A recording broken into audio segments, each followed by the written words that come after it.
Assalamualaikum, selamat siang sahabat Jawa Timur. Jumpa kembali bersama saya Tika Amsar di program Jatim News Today, Breaking News Update COVID-19 yang disiarkan serentak bersama Asosiasi Lembaga Penyiaran Publik Lokal Jawa Timur.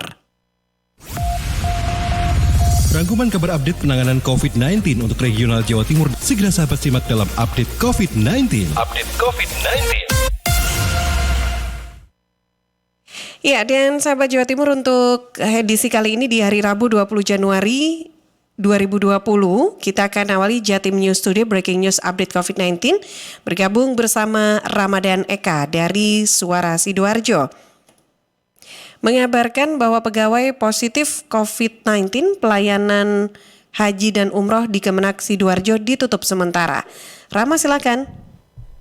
Baik, kantor pelayanan haji dan umroh PHU di kantor Kementerian Agama atau Kemenak Kabupaten Sidoarjo ditutup sementara karena ada 4 pegawai yang terpapar COVID-19, yakni 3 pegawai pelayanan haji dan umroh dan 1 pegawai urusan kepegawaian. Muhammad Arwani, Kepala Sub Bagian Tata Usaha Kemenak Sidoarjo kepada redaksi Suara Sidoarjo Selasa 19 Januari membenarkan hal ini berdasar hasil tes swab di Puskesmas Sidoarjo Kota. Arwani menambahkan ditutupnya kantor pelayanan haji dan umroh ini demi keselamatan masyarakat yang ingin mengurus porsi haji dan umroh, juga sebagai upaya memutus mata rantai penyebaran COVID-19 di lingkungan Kemenak Sidoarjo dan masyarakat luas. Seiring dengan adanya penutupan kantor PHU, Kemenak Sidoarjo terpaksa meliburkan pegawai yang bertugas di pelayanan haji dan umroh. Sedangkan untuk pegawai lainnya, Kemenak Sidoarjo menerapkan sistem pergantian masuk kerja dengan pembagian 25% work from office dan 75% work from home. Meski kantor PHU ditutup, pelayanan bank tetap dibuka untuk masyarakat yang ingin melengkapi administrasi. Namun untuk pendaftaran haji dan umroh ditiadakan hingga batas waktu yang diberikan karena harus dilakukan secara offline. Sebagai tambahan sahabat untuk data sebaran kasus COVID-19 di Kabupaten Sidoarjo, update Rabu 20 Januari 2021. Positif terkonfirmasi COVID-19, total ada 8.483 orang, sembuh 7.780 orang, meninggal 545 orang. Demikian informasi yang dapat saya sampaikan, kembali ke Tika.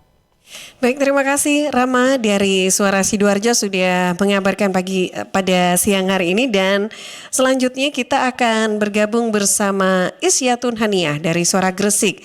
Polres Gresik tinjau Kampung Nelayan Tangguh Semeru, Pangkahwetan. Selengkapnya Isyatun silakan. Sahabat, bertempat di Kampung Nelayan Pangkahwetan, Kecamatan Ujung Pangkah, Kapolsek Ujung Pangkah AKP Sujito bersama anggota dan perangkat desa melakukan pendampingan pengecekan kesiapan Kampung Nelayan Tangguh Semeru, Desa Tanjung Rejo. Kapolsek Ujung Pangkah mengatakan bahwa dengan kesiapan Kampung Nelayan Tangguh Semeru, Desa Tanjung Rejo, Ujung Pangkah, diharapkan dapat mencegah penularan virus corona dengan pemeriksaan secara intensif, terdiri dari pengecekan suhu tubuh, rapid test, dan juga disiapkan ruang isolasi. Selain itu, lumbung pangan serta dapur umum harus berjalan dengan baik. Tidak lupa, beliau juga berpesan bahwa aparat desa dan masyarakat harus saling membantu untuk mewujudkan Gresik menuju zona hijau. Sahabat, saya akan informasikan seputar perkembangan COVID-19 di Kabupaten Gresik pertanggal 19 Januari 2021. Menurut data dari Satgas COVID-19 Kabupaten Gresik, sebanyak 4.550 orang telah dinyatakan terkonfirmasi COVID-19, 262 orang lainnya masih dalam perawatan, 3.985 sudah dinyatakan sembuh, sedangkan 303 orang dinyatakan meninggal dunia. Aisyatun Haniah dari Suara Gresik melaporkan untuk Jatim News Today.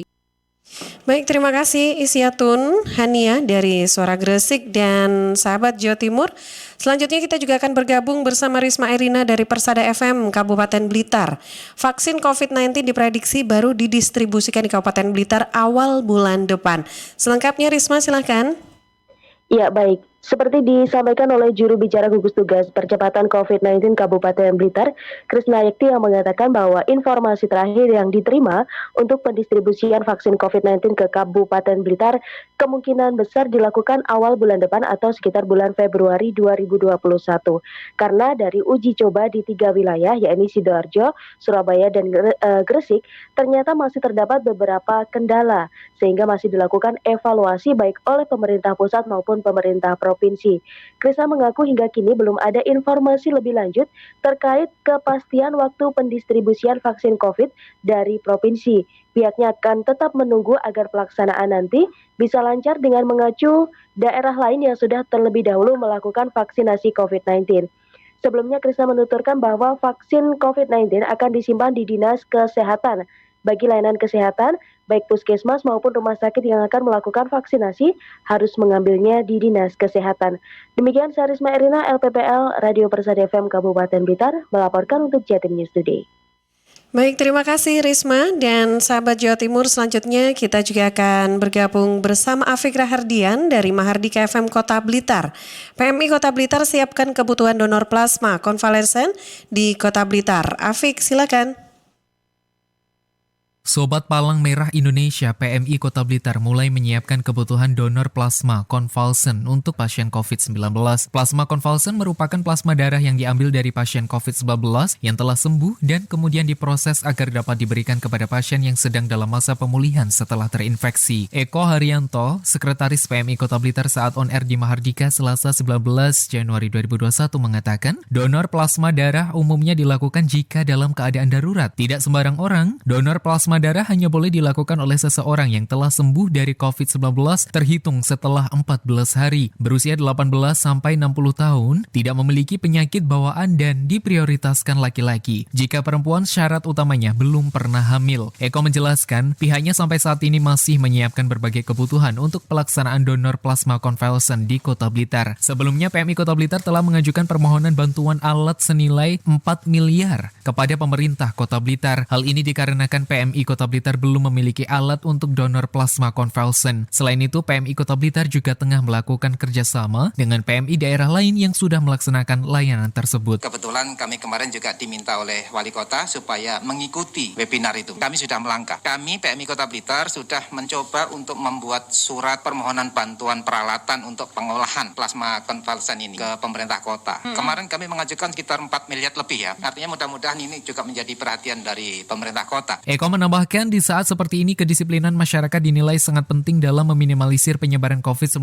dengan menerapkan protokol kesehatan. Sementara untuk donor plasma darah, masih terdapat 2 orang saja di Kota Blitar yang nantinya sampel darah akan dikirimkan ke Kediri dan Surabaya untuk ditindaklanjuti. Afik Rahardian, Mahardika FM. Ya, terima kasih Afik dan sahabat Jawa Timur. Ada Amanda dari Suramadiun selanjutnya yang mengabarkan bahwa kasus COVID-19 belum melandai ruang isolasi RSUD Kota Madiun dan asrama haji penuh. Amanda, silakan. Sahabat Jatim News Today, kasus COVID-19 di Kota Madiun memang belum melandai. Bahkan fasilitas perawatan pasien COVID-19 mendekati penuh di Kota Madiun. 2 tempat isolasi sudah dalam ambang batas tak mampu lagi menampung pasien, yakni ruang isolasi di RSUD Kota Madiun dan asrama haji. Kepala Dinas Kesehatan Pengendalian Penduduk dan Keluarga Berencana Kota Madiun, Dr. Denny Uryani mengatakan, ruang isolasi asrama haji berkapasitas 62 tempat tidur memang belum terisi seluruhnya karena aturan maksimalnya 60% dari kapasitas. Nantinya akan disiapkan penambahan 29 tempat tidur sekaligus tambahan tenaga kesehatan karena adanya peningkatan kasus.